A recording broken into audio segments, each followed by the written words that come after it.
прави впечатление гръмката победа на Левски срещу Хасково с цели 8-0. Майко! И по-специално играта на гостите, особено на тяхната бодра защита. Но да тръгнем по реда на головете. Още във втората минута сините подемат атаката отляво. Гол от съблекалнията. Нормално. Все пак Гранда Левски играе срещу опашкаря Хасково. Съгласен съм, но нека само отбележим странното разминаване с топката на хасковския бранител Тейнур Марим. Продължаваме напред. 9-та минута. Левски отново атакува отляво. Гостите от Хасково всъщност се държат като крайно вежливи домакини. В собственото си наказателно поле оставят абсолютно сам испанеца Аниете, който вкара за 2-0. И още една синя атака през така невралгичната дясна зона в хасковската защита. Забележете с какво гигантско усилие крилото на Левски Абди преодолява Педро Елженио от гостите. Минутата е 17-та. Той Тихомир Трифонов с номер 5 е извънредно благосклонен към голмайстора Домовчийски. 3 идентични гола само за 17 минути. Пробив отляво, успореден пас на голлинията и завършващ удар на полу или изцяло празната врата. Четвъртия гол няма какво да го коментираме, думите са излишни, нека кадрите говорят.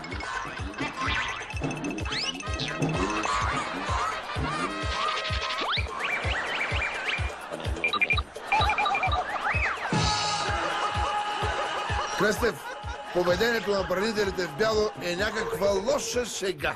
Не знам кое е по-лошо, но виж колко добър е Мигел Бедоя от Левски. Излъга 5 човека, някой от тях по 2 пъти. Да не пропуснем да отбележим и добрата отборна работа на Вълчан Чанев и капитана Иван Скерлев. Малко по-късно капитанът Скерлев се изяви с изключително проникновен пас, но нападателите в силно нещо се замотаха и гол не беше отбелязан. И така, за едно полувреме 4 парцала. Не ми се мисли какво ни чака през втората част. Вече сме във второто полувреме и наблюдаваме петото синьо попадение. Има ли изненадани? Пробив отляво, пас и гол! Време е за гол номер 6. Той идва след син корнер, отново отляво, но в последствие действието продължава от дясно. И тук наблюдаваме любопитен защитен подход на хасковлии. Всички са се струпали юнашката на първа града, а отзад на втора, Аниете и голмайсторът Нину се ширят съвсем свободно. Последните 2 гола на сините също не правят изключение от общата картина. И при тях защитниците на Хасково играят като нападатели на Левски.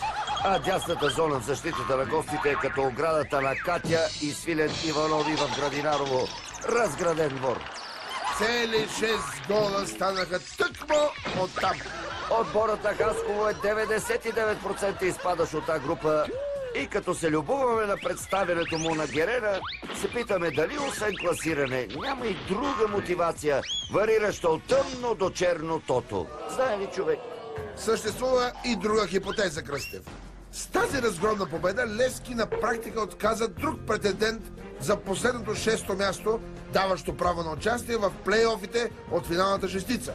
Става дума за отбора на Черно море. Ами да, при равни точки с моряците се гледат директните двубои. Там обаче има паритет. В редовния сезон двата отбора си размениха по една домакинска победа с 1-0, така че следва именно головата разлика като определящ фактор. А с тези 8 безответни гола сините се подсигуриха овреме. Преди 20-тия кръг, в който Левски разгроми Хасково с 8 гола, а Черно море победи Славия с 2-0, головата разлика на двата отбора е равна на 0. А след тези мачове Левски има голова разлика плюс 8, а Черно море плюс 2. Тоест, Левски дърпа с цели 6 гола. Важно е да кажем, че тези сметки важат само при равни точки на Левски и Черно море. А в миналия кръг моряците допуснаха решителна загуба от Локо София, но към момента на изиграването на скандалния двубой Левски-Хасково можеха.